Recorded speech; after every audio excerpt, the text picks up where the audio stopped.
रूस की जासूसी का नया अड्डा बन रहा है जापान। अपनी जासूसी चालों को अंजाम देने के लिए अब जापानी धरती का इस्तेमाल कर रहा है रूस। यूक्रेन के साथ चल रहे युद्ध के बीच इस खबर ने दुनिया भर की टेंशन बढ़ा दी है। आखिर क्या मिल रहे हैं संकेत, क्या है इसके मायने, ये सब विस्तार से आज आपको बताएंगे। और राम मंदिर में चढ़ावा ही नहीं, क्या जमीन खरीद में भी हुई है हेराफेरी? क्योंकि नए दस्तावेजों को लेकर अब सवाल उठ रहे हैं। पूरे मामले में सुप्रीम कोर्ट की सख्त निगरानी है। आखिर ऐसा क्या हुआ कि केंद्र सरकार समेत उत्तर प्रदेश सरकार और ट्रस्ट तीनों से जवाब तलब किया गया? पूरी इनसाइड डिटेल आज आपको देंगे। और दतिया के दंगल में अब बयानबाजी का दौर तेज हो चला है। नरोत्तम मिश्रा के टिकट विवाद घटनाक्रम के बाद अब दोनों दल आमने सामने आ चुके हैं और अब हमला बोलने की बारी कांग्रेस की है, क्योंकि कांग्रेस की गुटबाजी को लेकर बीजेपी हमेशा तंज कसती रही है। बीजेपी की मौजूदा अंदरूनी हालात पर अब जीतू पटवारी ने हमला बोला है। पूरा माजरा समझाएंगे आपको आज के शो में। नमस्कार, खबर प्रधान शो देख रहे हैं आप और मैं हूं आपके साथ संगीता श्रीवास्तव।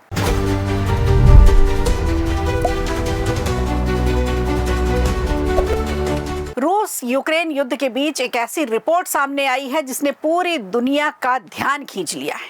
दावा है कि रूस अब जापान की आधुनिक तकनीक हासिल करने की कोशिश में जुटा है ताकि अपने मिसाइल और ड्रोन को और भी ज्यादा ताकतवर बना सके। द न्यूयॉर्क टाइम्स की एक रिपोर्ट है जिसके मुताबिक यूक्रेन पर हमला शुरू होने के बाद यूरोप और उत्तरी अमेरिका से निकाले गए कई रूसी खुफिया अधिकारी अब जापान में सक्रिय हैं। दावा किया गया है कि उनका मकसद ऐसी आधुनिक तकनीक हासिल करने का है जिसका इस्तेमाल रूस मिसाइल, ड्रोन और दूसरे सैन्य हथियारों बनाने में भी कर सकता है। रिपोर्ट में पश्चिमी देशों के मौजूदा और पूर्व खुफिया अधिकारियों के हवाले से ये कहा गया है कि यूरोप और अमेरिका में सख्ती बढ़ने के बाद यूरोप के लिए वहां जासूसी करना मुश्किल हो गया है। ऐसे में उसने जापान का रुख कर लिया। वजह बताई जा रही है कि जापान के पास एडवांस टेक्नोलॉजी है और वहां की काउंटर इंटेलिजेंस व्यवस्था पहले के मुकाबले कमजोर मानी जाती रही है। यूक्रेन के अधिकारियों का दावा यह भी है कि रूस के करीब 90% मिसाइलों और ड्रोन में जापान से बने पुर्जों का इस्तेमाल किया जा रहा है। ये पुर्जे आमतौर पर नागरिक इस्तेमाल के लिए बनाए जाते हैं, लेकिन इन्हें सैन्य उपकरणों में भी लगाया जा सकता है। यही कारण है कि इनकी बिक्री पर पूरी तरह से रोक लगाना भी आसान नहीं है। इसके एजेंट खुद को कारोबारी बताते हैं या फिर राजनयिक बताकर जापानी कंपनियों से संपर्क करते हैं और ऐसी तकनीक हासिल करने की कोशिश करते हैं जिसका इस्तेमाल बाद में रूस के सैन्य कार्यक्रम में किया जा सके। इस नेटवर्क का एक प्रमुख सदस्य रूस की सरकारी एयरलाइन एयरफ्लोट से जुड़ा हुआ था। सोवियत रूस से ही इस एयरलाइन का इस्तेमाल कई बार खुफिया अधिकारियों की पहचान छिपाने के लिए भी किया जाता रहा। यूक्रेन का दावा है कि उसने इस संबंध में दस्तावेज और जानकारी जापान सरकार के साथ साझा की है। वहीं जापान सरकार का तो कहना यह है कि इस पूरे मामले से वो वाकिफ हैं और अपनी खुफिया व्यवस्था को मजबूत करने पर वो काम कर रही हैं। पश्चिमी देशों के साथ मिलकर ऐसी तकनीक को रूस तक पहुंचने से रोकने की भी कोशिश की जा रही है। रिपोर्ट में यह भी कहा गया कि लंबे समय से सुरक्षा विशेषज्ञ जापान को जासूसों के लिए आसान जगह बताते रहे। अब इसी चुनौती से निपटने के लिए जापान ने नेशनल इंटेलिजेंस काउंसिल और नेशनल इंटेलिजेंस ब्यूरो बनाने का कानून भी पारित कर दिया है। इसके अलावा 2026 में नया एंटी एस्पियोनेज कानून लाने की भी तैयारी की जा रही है ताकि विदेशी जासूसी गतिविधियों पर और सख्ती रखी जा सके। तो निगरानी बनी रहेगी। एक जापान की धरती से रूस का एक नया ये कार्यक्रम जो शुरू किया जा रहा है इस पर, और देखने वाली बात होगी कि जापान की धरती से रूस का ये कार्यक्रम कितना सफल होता है।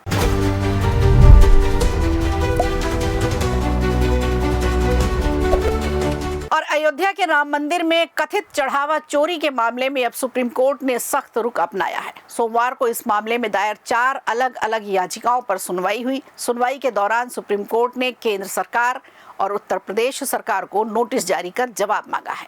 ये सुनवाई मुख्य न्यायाधीश जस्टिस सूर्यकांत की अध्यक्षता वाली पीठ ने की।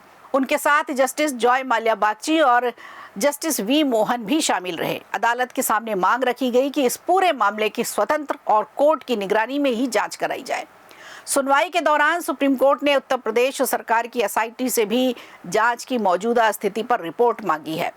जो जानकारी मिल रही है उसके हिसाब से एसआईटी अपनी रिपोर्ट सीलबंद लिफाफे में अदालत को सौंपेगी और इस मामले की अगली सुनवाई अगले सोमवार को होगी।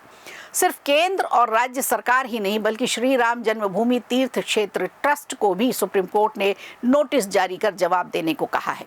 हालांकि सुनवाई के दौरान सॉलिसिटर जनरल ने ट्रस्ट को नोटिस जारी करने का विरोध किया, लेकिन अदालत ने उनकी आपत्ति स्वीकार नहीं की और ट्रस्ट को भी जवाब देने का निर्देश दिया है। सुनवाई के दौरान कोर्ट ने यह भी साफ किया कि फिलहाल वो पहले एसआईटी की जांच की प्रगति देखना चाहती है, आखिर इस रिपोर्ट में दिया क्या गया है। इसके बाद ये तय किया जाएगा कि मामले में अदालत की निगरानी में सीबीआई की जांच की जरूरत भी है या नहीं। यानी अभी सबसे अहम बात है, सुप्रीम कोर्ट पहले ये जानना चाहता है कि एसआईटी की जांच कितनी आगे बढ़ी है और इस रिपोर्ट में क्या क्या तथ्य सामने आए हैं। अब सबकी नजर अगली सुनवाई पर रहेगी, जहां एसआईटी अपने स्टेटस रिपोर्ट्स पेश करेगी। उसी के आधार पर यह तय होगा कि जांच मौजूदा एजेंसी करेगी या फिर कोर्ट किसी और एजेंसी से जांच कराने की जरूरत महसूस करेगी।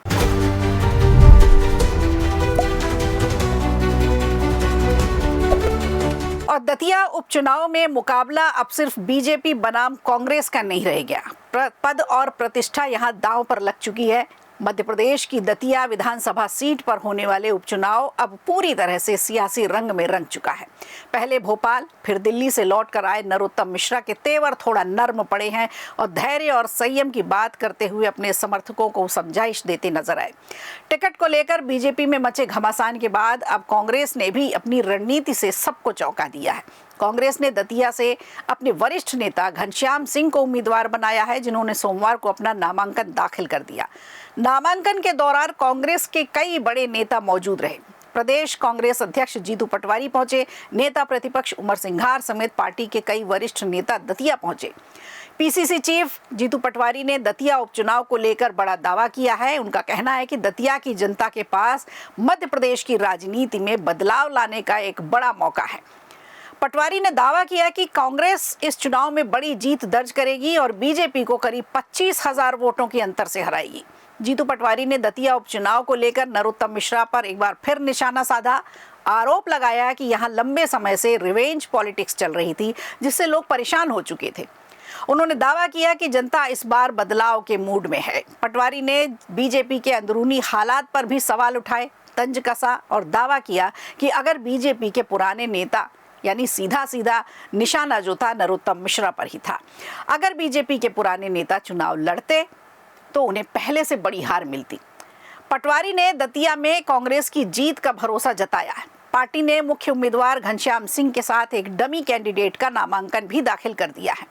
अब सवाल ये उठ रहा है कि आखिर कांग्रेस को इसकी जरूरत क्यों पड़ी। इस पर विधानसभा में नेता प्रतिपक्ष उमर सिंघार ने सफाई दी है। उन्होंने कहा कि कांग्रेस ने पहले हुए घटनाक्रमों से सबक लिया है। आपको याद होगा मीनाक्षी नटराजन वाला मामला, उनका इशारा भी यही था। राज्यसभा चुनाव के दौरान मीनाक्षी नटराजन से जुड़े मामले की जो बात हुई थी, उसे लेकर के जिस तरह से बीजेपी ने दांव खेला था, उससे सबक लेते हुए इस बार एक डमी फॉर्म भी भराया गया है।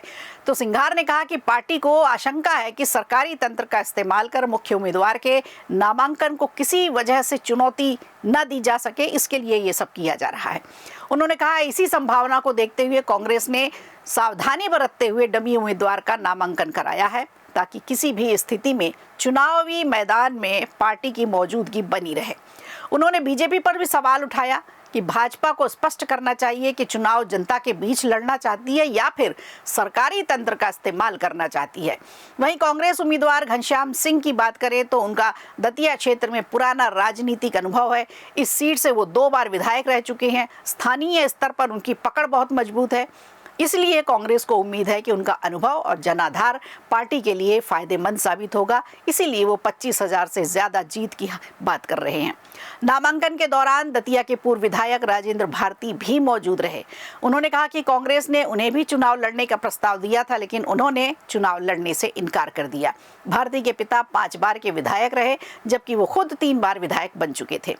उन्होंने दावा किया कि दतिया के कांग्रेस कार्यकर्ता बीजेपी से मुकाबला करने के लिए पूरी तरह से तैयार है, यानी 2-2 हाथ होने को दोनों पार्टियां तैयार हैं और पार्टी एकजुट होकर चुनाव लड़ेगी। आने वाले दिनों में प्रचार के दौरान दोनों दलों के बीच सियासी टकराव देखने को मिलेगा और संभावना ये है कि वार पलटवार से मुकाबला और भी ज्यादा दिलचस्प होने जा रहा है।